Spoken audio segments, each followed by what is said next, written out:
Rahmat. Men konsultatsiya kenеш boyunca sürüyorum bilet. Men 99-жылы консультациялык кызматка келдим. Ага чейин бригадир болуп иштедим, жөнөкөй агроном болуп иштедим. Мына мындай тепкичтер менен келип, областной проектно-изыскательный станциясында директор, облсовет аграрный бөлүмүнүн башчысы болуп иштедим. Жалал Абад областында сельхозхим генеральный директор болуп. Эсерде мен ойлойт элем, мен өтө квалифицированный, мен кыйын адаммын депчи. Тем более диплом да бар, берки ученый агроном бар. Ташкентте жактадым депчи. Консультационный службага келгенде 1 жыл иштегенде мен түшүндүм, вообще мен ноль экенмин да. Мен ноль эмес делем, бармын, бирок мындай дыйкан келип туруп маңдайымдан сураса так жооп бере албай экен түшүндүм да. Ушу эми дан тууралуу консультациялык неме тууралуу эми любой продуктту эле айтсак, биринчи специализация бар да, специализация. Алиги ошо данга, ошо жердин неме почвенно-климатический условия дейт. Ошонун жери, неме аптабы, суусу, шамалы биринчи эң аз кетирип жакшы түшүн бере турган жерби? Любой эгинге почвенно-климатический условия ушу немелерин караш керек, специализация болуш керек. Бизде кээде көрүп атпайсызбы, талашта неме дейт, фасоль 100 сомдон сатып аткен кокуй алып келип тур, давай сузакка. Анан сузакы экселерин бүт эле курттар жеп, башкалар болуп атат, мында шарахане көп да. Мен ойлойт элем, раз дан болсо, значит ошого эң бир табигаты туура келген, топ келген, Кудай таала ошо жерге топ келген жерге эгишибиз керек. Мен ойлойт элем, консультанттардын ролун айтайын деп биз ушундай багыт бергенге. Экинчи жагыма жумада айтып өттүм, плодородие почва. Жер жакшы болсо чынтип карап турсаң, ото чөптөр эми дүркүрөп өсөт да. Мында карап турсаңыз жап-жашыл болуп көрүнүп турат. Мындай да. Начар жер болсо, ошо тыртайып, эгин дагы чоңойбойт. Ушу биринчи жер өтө жакшы болуш керек. Экинчи мен ойлойм, жума айтып өттү, технология, технологияны билиш керек. Бар жогун неме болбосо, каерде закон минимуму бар да. Бир 10 фактор болсо, ошонун ичине сен удобрение 150% берип кой, сууну дагы бер, кетменди чап. Анан дагы вредительдерден неме болсоң, ошо жерден, ошо планкадан бүт түшүн алып кетет да бочкадай. Бүт мээнетиң ошо жерде кетет. Бүт факторлор мындай көтөрүлүп барса гана түшүн берилет да. Ошо анан дыйкан дагы неме болуш керек да. Дыйканды тарбиялашыбыз керек. Дыйкан жылдан жылга өтүп мындай тарбиялаш керек. Эми мен Советтер Союзунун системада иштеп калдым, Ноокенде 12-15 герой пахтакерлерде 60-70 центнерден алат болчу. 60-70 центнерден алат болчу. Стабильный. Да пахтаны карап туруп, мына неме болуп кетти, гүлдөрүндөй болуп атат, кошуп байлабай боёшуп кетти, мындай сүйлөшөт да. Значит, биздин дыйкандарда ошолор менен мындай сүйлөшө ала турган, жылдан жылга көзү каныгып неме болсо, түшүн көбөйөт деп ойлойм да. Ошо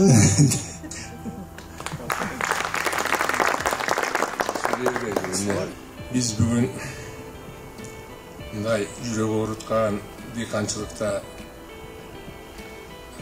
суроолор бар, бир айта турган иштери бар. Бүгүн азмаза айтабыз да, азмаза.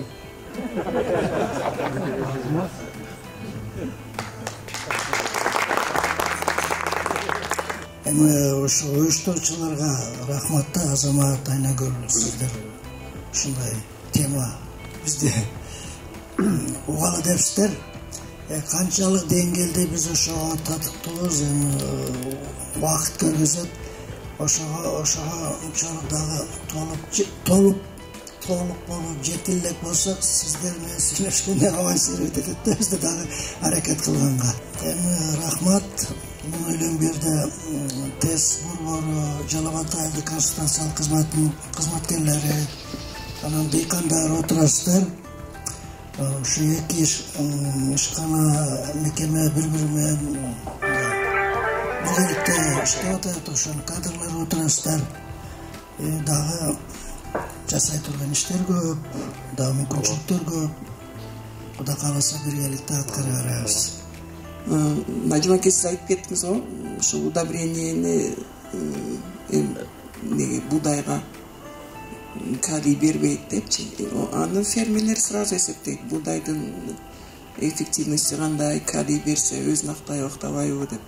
Баягы өтө даже доходду жакшы берген өсүмдүктөргө деле бербей атат да. Мына биздин проекттерди билесиңер, семенный фонд дегенде диамофоска деп туруп, фосфор, калий кошулган удобренияны жарым азыр бер, жарым кийин бер, өтө төмөн процент менен деп алып барганда деле аябай чоң кыйынчылык болуп атат да, фермерлерди ынандырып ошону бер деп нерганга. Мунун неси аякта, решениесичи. Качан бул нерсени биз жеткире алабыз фермерге? Шуну биринчи биздин устаттардан сурап көрсөк да. Эми силердин опытыңар чоң да, кандай кылганда адамды азыр уже 10 жылдан 15 жылдан бери кыйла фермерлер алдыга не болгондо ушундай бир жөнөкөй эле нерселерди жеткире албай атабыз. Мунун решениеси эмнеде? Же бизде опыт жетпей атабы? Биз эми жерге болгон мамиледе туура биз азыр дыйкан чындыгында курсагын тоюш үчүн экономикасынан да эле түшүнгө эле фокус болуп, жерге ошо түшүн алса болуп атат да. Бирок мен ойлойм бул мамлекеттик деңгээлдеги да маселе да. Значит, биздин жердин ошо асылдуулугун сактап, келечек муунга сактай турган болсок, ошо жер ээсине да бир мониторинг жүргүзүп бир баа бериш керек дагы деп ойлойм да. Бул баа берип балким бир 5 жылда мурун агрохим лаборатория бар эле да. Анда биз ар 5 жылда аны канчалык деңгээлде азот, фосфор, калий, асылын фосфор, калий миллиграмм на килограмм кандай тенденция болот, ошонун негизинде планирование болот эле да. Эми азыр ал ошо жердин ээси ал кандай налогун төлөп коет, соцфондун төлөп коет, калган билген жасайт да. Бирок келечекте ал 5 жылдан 10 жылдан да ал жерди биз пайдаланышыбыз керек да. Мен ойлойм, как жер эне деп айтабыз го, ошо жер энедей мамиле кылганда, анан кийин жерди мындай талкалап аткандарга дагы мындай баа болуп, бир какой-то механизмдер болуш керек деп ойлойм да. Ошо баа берип механизм бул мамлекеттик деңгээлдеги иш деп ойлойм азыр. Эгер биз келечекте ойлошок, азырынча мен оюм ошо. Ал ошонун баягы суугарып туруп бут эрозия болуп атат, туурабы? Жылкылар болуп тепселенип атат, келип алып туруп патрава болуп бар жок талкаланып атат. Мына биз азыр жайлоолорубуз бар жок патрава болду деп, азыр август эле бүт малдар немеге түшүп калып, али жүгөрүлөрдүн бар жогун тепсип кетип атат да. Жылкылар тепсип кетип атат да. Значит, биз мамлекеттик деңгээлде биз бирле келечекке ойлой турган болсок, бир какой-то механизмдер болуш керек да. Ошо жакшы караган дыйканга бир мамиле болуш керек. Ал эми мындай жакшы карабаган, ошондой соблюдать этпегендерге да мамиле болуш керек деп ойлойм да, мамлекеттик деңгээлде. Оюм ушул консультациялык служба катары тест центр менен СКС не слышали, кооперативдер уюштуруп чоңойтушун. Кандай орду болуш жердечи? Орду барбы же жөн эле өсүмдүк өсүрүү гана боюнча консультация беришекпи? Туура, эми кооперативдер көптөн бери айтып атабыз да. Анан бизде мындай неме бар да, баягы биригип эле бирөө башчы болсо да, анан эле бир жерин мындай не дейт, камерип коюп доверие, ишенич. Көбүнчө эми биз көрүп атабыз, даже бир туугандар деле бириккенден кийин эле бирөөнүн үйүнө алиги машина менен даамдар түшө баштаса, уже кыжы башталат да. Бир туугандар башталабы же тиги абысындар башталабы.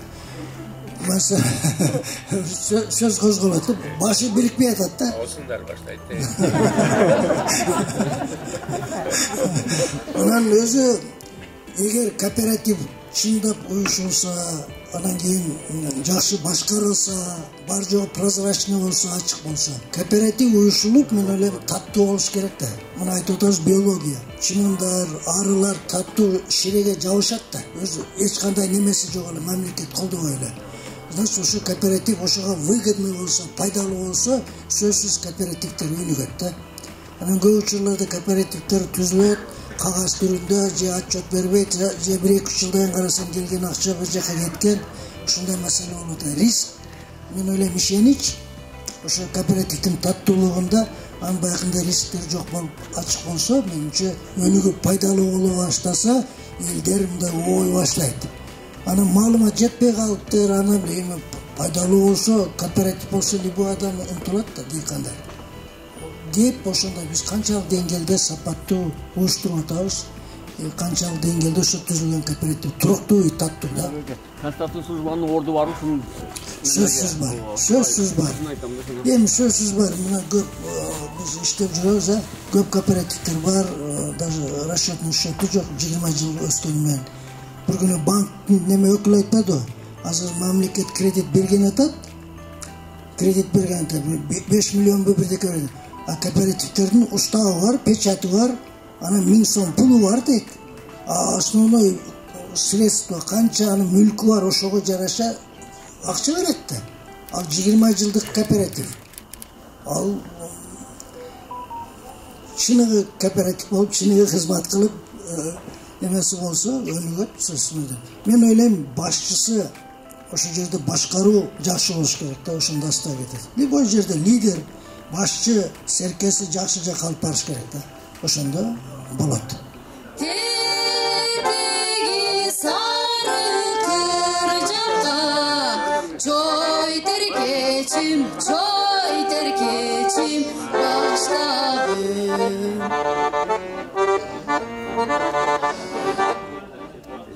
Баспаған асқаным, мен бастым шағыл таштарын, қой баққан сонын тұрбайбы, балалы ойду таштадым. Қара бер тоғы қыр жаққа, чой теркечим баштагым. Кара бир тоғы кыр жаққа, чой теркечим баштагым.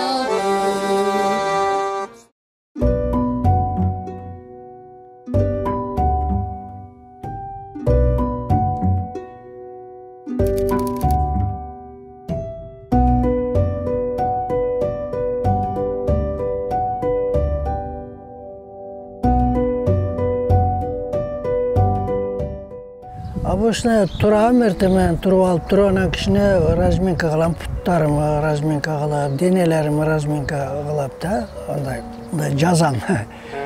Жазып туруп анан кийин скакалка менен секирем. Же болбосо көчөгө, мына көчөдө деле болсо, көчөдө деле мындай жүгүрүп келем бир 15-20 мүнөт жүгүрүп мындай секирип, мындай путтарымы бүгүн неме кылбадым, мындай ошондой секирип келем көчөлөрдөчү. Скакалка менен бир 100дөн ашык. 150-150 чейин спокойно скакалка менен секирем. Скакалка менен секирип бүткөндөн кийин ошо турникке 5-6 упражнениям бар, ошолорду жасап жүрөм. Баягы биринчи алгачкы башталганда мен андай жасай албайт болчумун. Тартына албайт деле болчумун берки. Анан секин жасап жүрүп уже көнүп калдым да. Анан үйдө баягы отжимание жасайм. Анан башым менен турам. Башым менен ушундай турганымдын себеби bir жак кулак анча укпайт. Анан литературадан окуп калдым да, алиги кулак укпаганда мындай деп мындай звук берет да, звук бергенде ушу кан баягы капиллярларга барбай калат да, анан кулак укпайт деп анан ошондон бери неме башым менен турам да баягындай. 7-8 класс. Бул 6-класста эле мен айылда анда душ-буш жок болчу. Арыкка барып эле мына поездга чейин чечинип алып туруп мындай жуунуп берет элем. Аны муздак сууга жуунат элем, кышта деле жуунат элем да, кышта деле жуунуп берет болчумун. Суу менен жуунса, адам сергип жакшы жүрөт экен да, ошон үчүн суу менен жуунганым бул кышы жайын, чилдеде деле ушундай жуунам да. Ошо именно баягы чака менен мындай организмди көндүрүп неме менен куйганым, чилдеде дагы мындай кышта деле жуунуп берем да. Уже привычкага кирип калган болуп кудай кааласа ушундай. Кичине эртемен жеңил эле завтрак ичем. Көп практиковать этип көрдүм. Эртемен өтө жирный ичип алсаң, мисалы ишке барсаң, вообще иштей албайсың да. Сразу 1 саат, 2 сааттар дуктап эле, уктап эле баягы ныксырап калат экенсиң. Ошон үчүн эртемен мен жеңил эле өзү привыкать этип калдым. Жеңил тамактанам.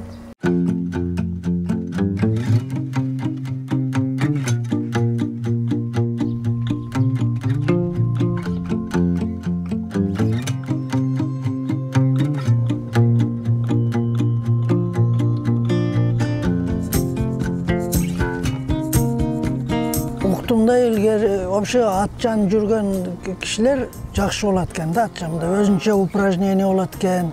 Урологдор менен сүйлөштүм. Бу неме эми биз шаарда ат мине албайсың. Аны велосипед менен жүрсөң абдан мындай жакшы болот. Аны велосипед менен кипке да каалаган убакта үйгө келсең болот. 10-15 мүнөттө бүтмөсө эле автобус күтпөйсүң. Ошон үчүн велосипед менен жүрөм.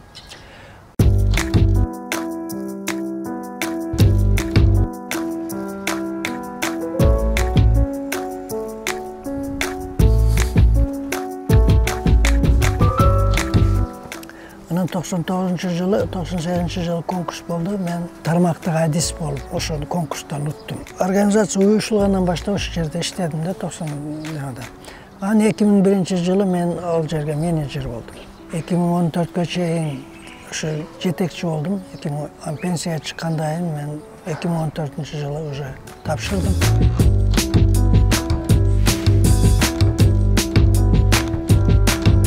Кошо иштеп, мындан көп нерсе алып калышка аракет кылып, муну байкап жүрдүм.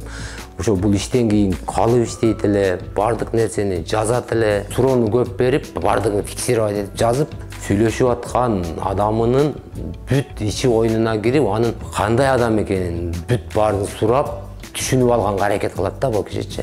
Анан кийин өзүнүн оюн айтып, акыл кеңешин берет да. Байкагыч, көрө билетик, анан мамилеси чоң жетекчи болуп иштеген. Чоң жерлерде иштеген да, бирок аны көп мындай коомдун арасында деле даже мындай байкалбайт да. Мен жетекчимин деп же столду урбайт, же неме кылбайт. Өтө жөнөкөй гана сүйлөшүп, элдин арасында жүрөт да. Башка адамдар менен кээде кысынасың, айта албайсың, анан бул киши менен сүйлөшкөндө кеңири оюңу дагы айтканга возможность болот да.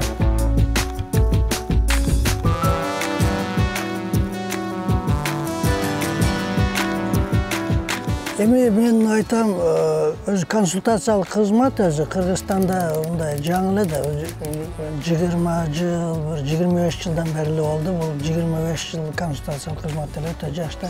Биринчиден биз үчүн өзүбүз үчүн өтө чоң жаңылык болду да. Чоң мүмкүнчүлүктөр бар экен көрдүк да. Анан мен ойлойм, команда түзүлдү, калыптанып, микрокредиттик агентство түзүлдү, Сары Челек, Бешарал деген. Алар азыр иштеп атышат, портфелдери да жакшы.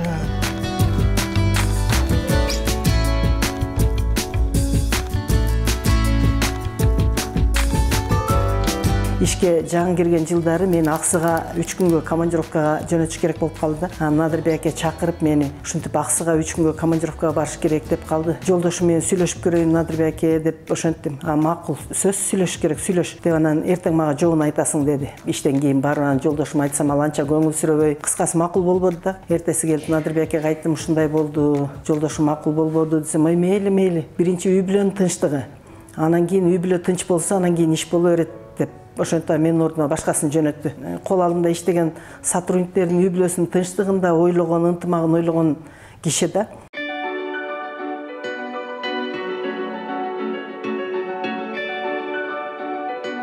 Бир жаңылыктар болсо, ошо жаңылыктарга Жалал Абад консультациялык кызматы мындай салымдарды кошуп атты. Мен ойлойм, инвестиция тартып аттык. Долбоорлорду жазыш боюнча жардам бердик, долбоорлорду турмушка ашырдык. Ар тармакта иштер жүрүп атты да. Мен ойлойм, негизге жетишкени команда түзүлдү, мындай туруктуу негизде иштеп атат, ишкана болот, туруктуу ишкана болду да. Путуна туруп калган ооба. Путуна туруп калган ишкана болду да.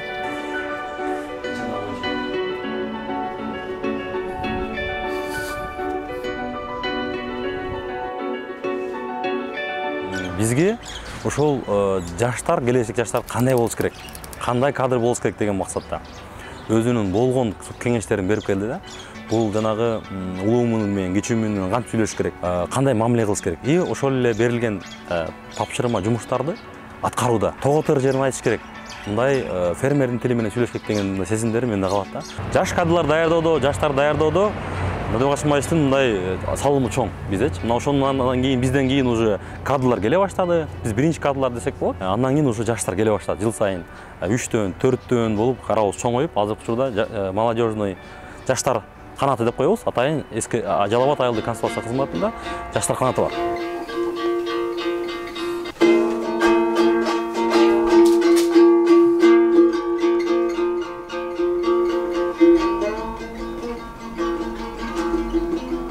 Жетимиш жетинчи жылы үйлөнгөнбүз, 4 балалуу болдук, 2 кызыбыз бар. Үйдө болсо ушу өзүм каалагандай эле күйөө жолдош болду мага. Мен Кудайга шүгүр ыраазымын. Ушундай тарбиясы бар, маданияттуу, бейчеки сүйлөбөгөн, бейчеки сөгүнбөгөн киши болсо деп ойлогон элем да. Турмушта мындай өтө төмөн болот экен, аны да культурный жол менен эле чечип коет. Жардам берет көбүнчө. Негизгиси бул кишинин өзү ошо мамлекеттин ишине өтө берилген деп ойлойм да. Эмгекти эл үчүн, ошол мамлекет үчүн, ошол организация үчүн дегенде жүрөгүн жөнүндө ушул жака бөлүп коет экен да.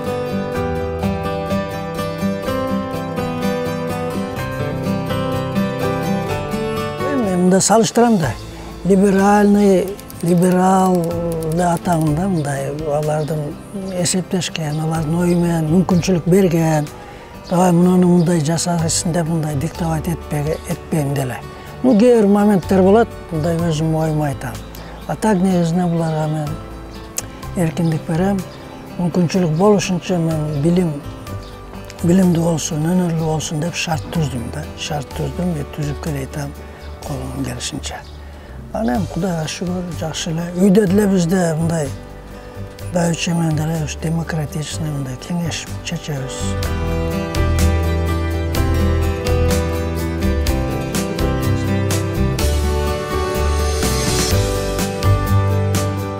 Атам аябай билимдүү.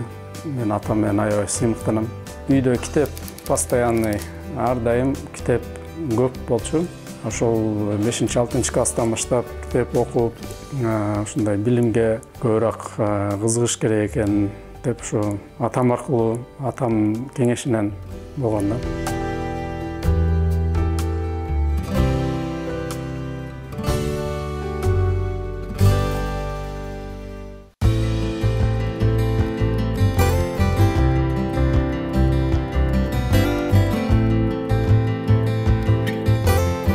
Анан дагы бул кишини мындай айтып кетпесе койт, бул киши эч мындай капаланганын, урушканын бирөө мен эч көрбөдүк да. Эч байкабадык. Бирок мен бир байкадым да, бир немесин эми. Бул футбол ойноп атканда бир жини келет да. Футболдо утулуп калса же тиги команда утуп кетсе, ошондо бир жини келип, ачып келип балдарды урушат да.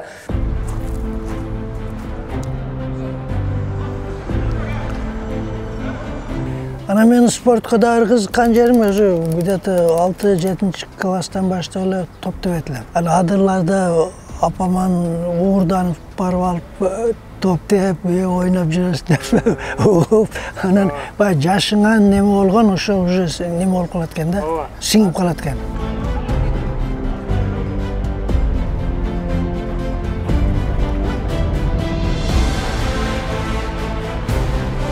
Мен ойлойм, Кыргызстан өтө потенциалы чоң мамлекет да.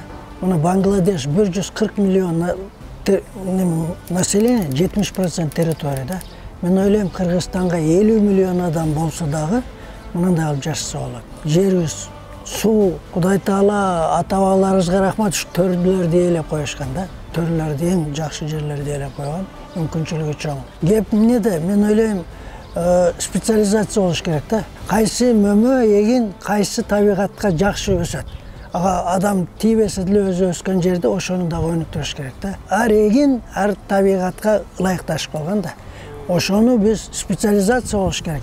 И ошону анын жакшы планировать этип туруп, анан бир багыт алып туруп иштеш керек да. Мындай шаракат сете бербей, мындай деп эле неме болобуз. Мисалы, Акчыда кайналы менен алмабы? Значит, ошо жагын адистеш керек.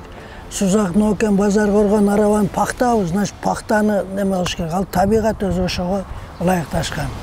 Анан бизде кээде мындай планирование болбой, ушундай немелер болуп атат да.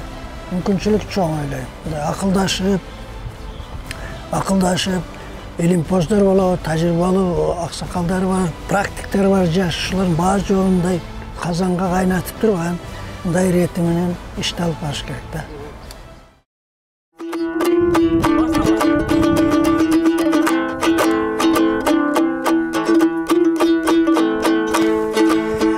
Çığınız yüzler menen, çıra yok sözler menen, jarkırap jaynap turgan, jaydar közler menen. Jolukkan qanday жақсы, jolukkan qanday жақсы, joluksak qanday жақсы.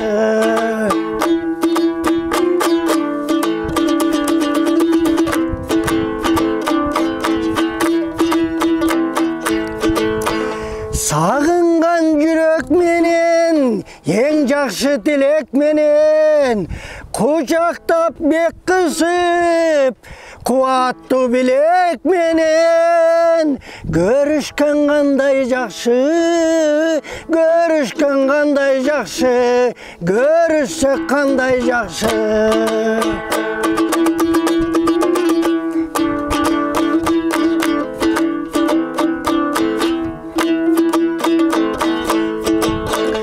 Amandıq bolsun deşet, bökseler tolsun deşet, bayırlap başımızga bak dövlet konsun deşet. Бар болған қандай жақсы, бар болған қандай жақсы, бар болсақ қандай жақсы. Oldu. Jayda gelsem aylığına kızıl örük, düştü gönlüm görküne seni görüp, günde turup tübüngde iskep jıtın, qaray verem qaytalap көңіл bölüp, oğa beter buruksut meni tiktep, bolğon sudun ömürgө özüň şerik. Oy bale.